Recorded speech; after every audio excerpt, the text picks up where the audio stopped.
Assalomu alaykum. Bugungi mavzu har bitta bolajonda bo'ladigan, mana bir xil kasallik hamma bolada bo'lmaydi, lekin hozir aytadigan kasallik hamma bolada bo'ladi. Ya'ni 3 oylikdan boshlab u yog'iga katta bo'lguncha va katta odamlarni ham bezovta qiladigan kasallik bu stomatit. Og'riqli mavzu. Stomatit deganda deb qo'ydinglar ichinglarda. Da. Stomatit yaxshi narsa emas. Stomatit bu og'iz bo'shlig'ida infeksiyalar ko'paygandan keyin og'iz bo'shlig'ini shilliq qavatini yallig'lanishi, ichaklarda yallig'lanish jarayonlari bilan kechadigan o'tkir infeksion kasallik. Stomatit kasalligida bolajonda temperatura baland bo'ladi yoki aksincha umuman temperatura qilmaydi. Og'iz bo'shlig'ida yiringlik va qizil toshmachalar paydo bo'ladi. Ushbu toshmachalar ko'payishi natijasida og'riq kuchli bo'ladi va bolajon ovqat yeyishdan voz kechadi.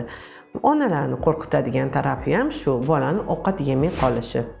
Stomatit kasalligini beparvolik bilan o'yda faqat streptosit, imudonni aralashtirib sepib, o'tkazib yubormaslikni maslahat beraman. Stomatit kasalligini lor stomatolog va pediatr shifokor birgalikda davolashda yaxshi bo'ladi.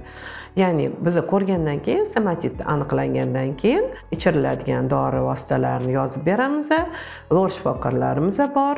Yaxshilab obработкаларni, ya'ni og'iz bo'shlig'ini sanatsiyasini qilib berishadi. Tegishli ravishda tomir ichiga ketkaziladigan dorilar bor. Agar kerak bo'lsa va stomatit kasalligini o'yda cho'zib, bolani og'irlashtirib yurgandan ko'ra, agar vaqtida muolajalarni boshlasanglar, bizga murojaat qilsanglar, 3-4 kun ichida bolanglar stomatitdan tuzalib ketadi. Bunga bee'tibor bo'lmasligingizni so'rab qolardim. Chunki bolajon qo'li o'sha narsalarni qo'liga, og'ziga olib borishga boshlaydi. 4-5 oyda shu paytdan stomatit boshlanadi va tishlar chiqquncha milklarni qichishishi oqibatida bolajon og'ziga ko'ringan narsani sovurishi oqibatida stomatit ko'p bo'ladi. Stomatitda kelib chiqishiga immun sistema, ya'ni immunitetni tushib ketishi ham sabab bo'ladi.